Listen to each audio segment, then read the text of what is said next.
Kita akan melihat pemirsa beberapa agenda ekonomi dan juga agenda emiten yang dapat Anda saksikan selengkapnya di layar pemirsa. Ini adalah beberapa agenda ekonomi dan juga agenda emiten yang patut menjadi perhatian. Di antaranya pemirsa dari Asia ada uang beredar di Indonesia, kemudian indeks survei Korea Selatan, indeks survei usaha ya manufaktur Korea Selatan, kemudian investasi asing di saham GP Jepang, kemudian IHK Malaysia, neraca perdagangan dari Hong Kong, serta klaim pengangguran berkelanjutan dari Amerika Serikat dan klaim pengangguran awal dari Amerika Serikat. Dari agenda emiten pemirsa cukup banyak emiten yang akan melangsungkan RUPS seperti IRA, NIKL, BRMS pemirsa, CMRY. Sementara ada ITMG pembayaran dividen tunai, demikian juga dengan BDMN, dan ada KUM dividen tunai serta X dividen tunai dan DPS dividen tunai dari emiten-emiten lainnya. Kurang lebih ada sekitar 16 agenda emiten pemirsa ya, yang kami rangkum dalam grafis berikut. Dan pemirsa, kita akan melihat juga bagaimana update dari Bursa Asia pada pagi hari ini. Di tengah pelemahan yen Jepang yang menyentuh level terendah di tahun 1990 pemirsa, kita lihat data selengkapnya dari update Bursa Asia Nikkei Jepang terpantau turun cukup dalam pemirsa ya, 1,3%.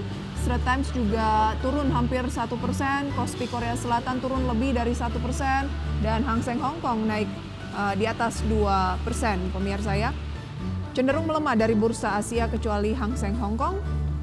Dan pemirsa, pada pagi hari ini tentunya kita akan berbincang bersama dengan narasumber yang kompeten di bidangnya pemirsa, mengulas seperti apa sih sentimen-sentimen utama yang membayangi pergerakan indeks harga saham gabungan, khususnya pemirsa terkait dengan Bank Indonesia yang sudah menaikkan suku bunga 25 basis poin kemarin menjadi 6,25%, dan sentimen lain mulai dari nilai tukar rupiah, dan juga mungkin pemirsa ya saham seperti Unilever yang menyentuh level terendah sepanjang masa. Selamat pagi Pak Arya. Selamat pagi, Prisa. Terima kasih sudah join. Ya, senang sekali bisa hadir lagi di IDX Channel. Ya, Pak Arya Santoso merupakan Presiden Direktur CSA Institute. Pak Arya, bagaimana melihat peluang indeks harga saham gabungan, dampak dari Bank Indonesia menaikkan suku bunga 25 basis poin kemarin ke saham pada pagi hari ini, jangka pendek dulu, kira-kira seperti apa, dan nantinya dampaknya ke emiten-emiten yang sensitif ya terhadap suku bunga? Ya, kita melihat bahwa dengan adanya kenaikan suku bunga 1 basis point 25 dengan 25 0,25% ya, jadi 6,25 sekarang. Memang secara jangka pendek ini merupakan sudah hal yang price in ya terhadap IHSG. Kita melihat pasar merespon positif sehingga ada penguatan. Memang tapi jangka menengah kelihatannya akan membebani bagi para emiten yang sensitif terhadap kenaikan suku bunga, tapi ini merupakan suatu langkah yang cukup baik sehingga arus uang yang terjadi di pasar secara makro merupakan suatu pertahanan ya, sehingga masih bisa tetap ada di Indonesia. Baik, strateginya bagaimana nih mengantisipasi ini, lebih cenderung akan positif atau negatif atau tergantung sektornya Pak Arya soal suku Ya, bunga kita ini? lihat bahwa secara jangka pendek ini merupakan suatu hal yang cukup baik yang mempertahankan sehingga tidak terjadi outflow yang berlebihan. Tetapi memang secara jangka menengah kemungkinan menjadi suatu tekanan atau pelemahan kembali, khususnya bagi para emiten yang sensitif terhadap kenaikan suku bunga, sehingga bisnisnya merupakan ada beban tambahan ya terhadap kemungkinan kenaikan untuk hutang bank. Oh, oke. Jadi apa yang harus dilakukan saat ini, sektor mana yang layak untuk kita cermati karena berpeluang akan positif, dan sektor mana yang kayaknya em, ada potensi terdampak kurang bagus dengan kenaikan suku Ya, bunga? kita melihat untuk di sektor perbankan biasanya akan tetap mempertahankan net interest margin sehingga tidak terlalu sensitif terhadap kenaikan suku bunga. Ya, biasanya akan segera dinaikkan juga bunga untuk pinjaman terhadap perbankan, dan oleh karena itu biasanya yang akan terbebani salah satunya biasa di sektor properti yang kemungkinan agak sensitif ya terhadap kenaikan suku bunga, di mana minat pasar terhadap properti saat ini masih kurang baik. Kemudian dengan kenaikan suku bunga juga biasanya akan menunda ya keinginan para pembeli atau customernya untuk melakukan kredit melalui suku bunga yang terlalu tinggi ya. Oleh karena itu akan terdampak juga ke sektor properti agak bertahan atau cenderung konsolidasi. Akan konsolidasi untuk properti, tapi kalau untuk perbankan Anda melihatnya masih cukup oke ya. Ya, Baik. Berbicara mengenai indeks harga saham gabungan, kemarin kan IHSG naik ya Pak ya, tetapi asing justru jualan di pasar reguler dan dapat kita lihat pemirsa datanya ya yang kami rangkum dalam grafis berikut ini. Indeks harga saham gabungan naik hampir 1%, 0,9% di 7.174, namun di pasar reguler pemirsa, asing justru melakukan pelepasan atau jualan sebesar 245 miliar rupiah. Untuk satu hari kemarin, kemudian di pasar reguler untuk satu minggu itu sudah net sell 3,16 triliun rupiah.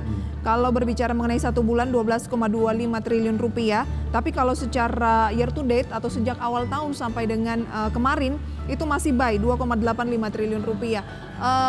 Pak Arya, sejauh mana intervensi dari Bank Indonesia untuk menstabilkan nilai tukar rupiah dengan menaikkan suku bunga, kemudian juga penetapan dari Prabowo Gibran sebagai presiden dan wakil presiden terpilih, KPU juga, ataupun sentimen-sentimen positif lainnya bisa menghalau net sell, atau net sell ini sebenarnya sesuatu yang wajar?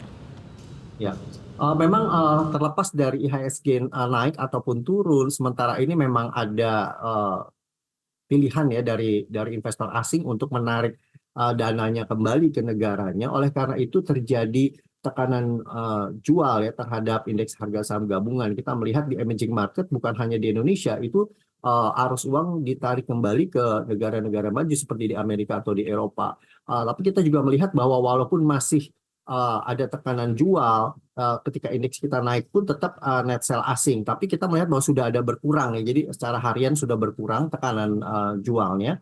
Dan ini akan terjadi walaupun ketika naik ataupun turun IHSG. Jadi arus outflow-nya masih terjadi, tapi kemungkinan akan segera mereda ya, lihat dengan adanya kenaikan suku bunga. Kemudian terkait dengan Pilpres yang kemudian sudah cukup stabil saat ini, boleh dikatakan suatu kelegaan juga bagi bangsa Indonesia bisa kemudian fokus ke dalam pekerjaan dan program-program lanjutan, karena secara political unrest boleh dikatakan sudah lebih stable. Dan ini merupakan suatu kabar yang cukup baik untuk kita bisa kembali berfokus kepada bidang bisnis dan ekonomi yang kemungkinan akan berlanjut dari program yang sudah ditetapkan dari incumbent sekarang. Peluang indeks harga saham gabungan yang ya tentunya IHSG ini yang paling mencerminkan kinerja pasar modal kita ke depan. Dan strateginya bagaimana nih untuk berinvestasi di pasar modal jangka pendek dulu mungkin Pak Arya?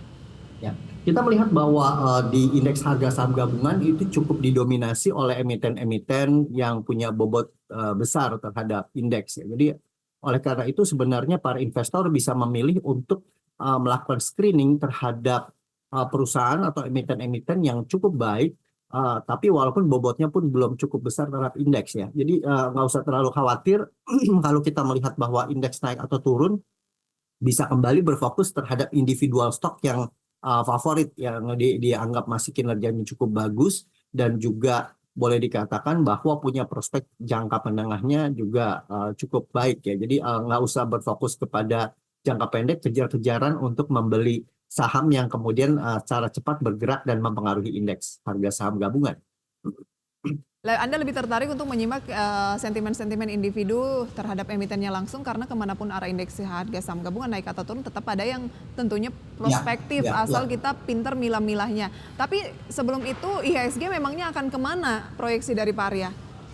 Ya, proyeksinya sementara jangka pendek akan menguat ya. Kita melihat bahwa dengan kondisi saat ini kebijakan yang cukup preemptif dari Bank Indonesia untuk mempertahankan agar arus uang tetap tidak terlalu deras outflow-nya, kemungkinan ada penguatan ya secara jangka pendek, kemungkinan bisa ada penguatan sampai di atas 7.200, tetapi kemudian kemungkinan masuk ke kuartal 2 ada pelemahan kembali sampai menguji level 7.000.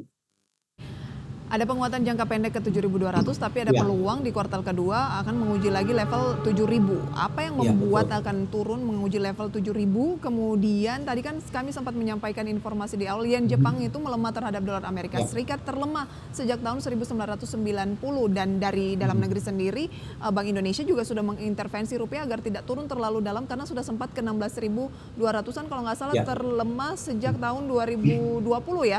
Ya. Pak Arya, nanti akan kita bahas lebih jauh, kita jeda terlebih dahulu.